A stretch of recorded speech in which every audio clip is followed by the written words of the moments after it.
Hello friends, MD વ્લોગમાં તમારું હાર્દિક સ્વાગત છે। તો મિત્રો, આજે એક આપણે આપણા દાહોદ જિલ્લાના અને એમપીના કલાકારોની વાત કરવાની છે।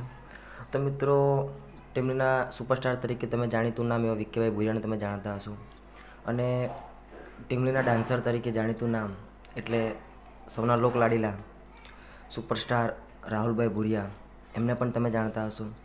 અને બીજા ટીમલીના સુપરસ્ટાર સુરેશભાઈ રાવતને પણ તમે ઓળખતા હશો। અને આપણા ઘણા બધા દાહોદ જિલ્લાના સુપરસ્ટાર કલાકારો છે, અને એમને અદ્ભુત નવી નવી ટીમલી આપણને આપીને મોજ કરાવી છે। અને ગુજરાતના સુપરસ્ટાર અર્જુન આર મેળા, એમને પણ તમે ઓળખતા હશો।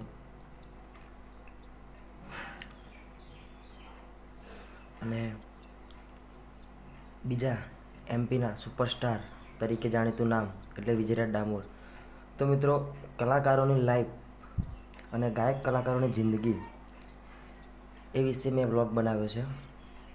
તમે કલાકારોને તો ખબર પડે છે કે કલાકારો ગીત ગાય છે, કલાકારો તમારી સામે નવા નવા વિડીયો, નવા નવા ગીતો તમારી સામે રજૂ કરે છે યુટ્યુબ પર, પણ કલાકારો કેવી રીતે જિંદગી જીવે છે એ તમને આ વ્લોગની અંદર જોવા મળશે કે મિત્રો, ગાયક કલાકારોની જિંદગી કેવી હોય છે, તો કલાકાર પોતાનું કેવી રીતે જીવન ગુજારતા હોય છે। તો મિત્રો, ગાયક કલાકાર બન્યા પછી તમારે ઘણા બધા પ્રોગ્રામ આવતા હોય છે। ગાયક કલાકારને ઘણા બધા ફોન આવે, ઘણા બધા ચાહકો જોડે વાતો કરવાની હોય, ઘણા અદ્ભુત નવી નવી જગ્યાએ જવાનું હોય। તો ગાયક કલાકારો એવી રીતે જિંદગી જીવે છે કે પોતાનો પ્રોગ્રામ હોય ને તો પોતાના પ્રોગ્રામમાં જવું પડે છે, એના પરિવાર સાથે એને ટાઈમ નથી મળતો। ગાયક કલાકાર બન્યા પછી પોતાને તહેવાર, દિવાળી હોય, હોળી હોય કે ઉત્તરાયણ હોય, નવરાત્રિ હોય, એ ભૂલી જવું પડે છે, કારણ કે ગાયક કલાકારને એના ચાહકોને પ્રેમ મળવા એમને પ્રોગ્રામ કરવા પડે છે। એમના પરિવાર સાથે એમનો સમય નથી મળતો, એમના પરિવાર સાથે રહેવાનું પણ એમને નથી મળતું। ગાયક બન્યા પછી પોતે એક ગાયક કલાકાર જેને કહેવાય અગરબત્તી જેવો હોય છે। અગરબત્તી જેમ સુગંધ આપે એમ ગાયક કલાકાર તમને સુગંધ આપે, પોતે બળે અને બીજાને સુગંધ આપે, એવી ગાયક કલાકારની લાઈફ હોય છે।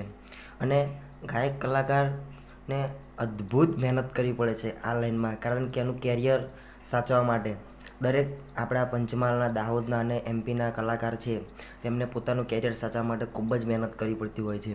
પોતાના પરિવાર સાથે એમને ટાઈમ નથી મળતો, ઘરે બેસીને જમવાનું પણ ના મળે, કારણ કે કલાકાર બન્યા પછી એને ખૂબ જ મહેનત કરવી પડે છે। રેકોર્ડિંગ હોય અથવા એનું શૂટિંગનું કામ હોય અથવા એને વગેરે ઘણા બધા કામ હોય છે કલાકારોને। અને કલાકારોની જિંદગી જેવી છે કે મિત્રો, ગમે તે પ્રસંગ હોય, પોતાના ઘરે લગ્ન હોય તો એક સમય એમને ટાઈમ ના મળતો હોય, કારણ કે રેકોર્ડિંગમાંથી કાં તો પછી શૂટિંગમાંથી નવરાની હોતા નથી હોય। આવી કલાકારોની લાઈફ હોય છે મિત્રો। કલાકારોને ખૂબ મહેનત કરવી પડે છે।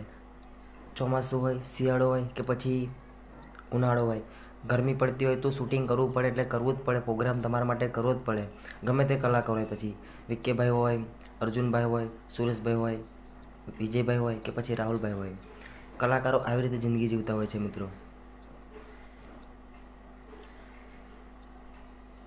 અને મહિના અગાઉ એમને તારીખો બુકિંગ થઈ જતી હોય છે પ્રોગ્રામોની, એટલે એ નવરા પણ નથી હોઈ શકતા।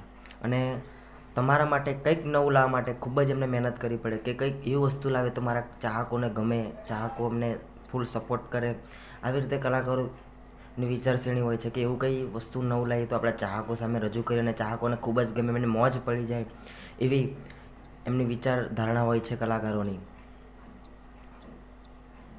અને મિત્રો, કલાકારો આવી રીતે જિંદગી જીવતા હોય છે।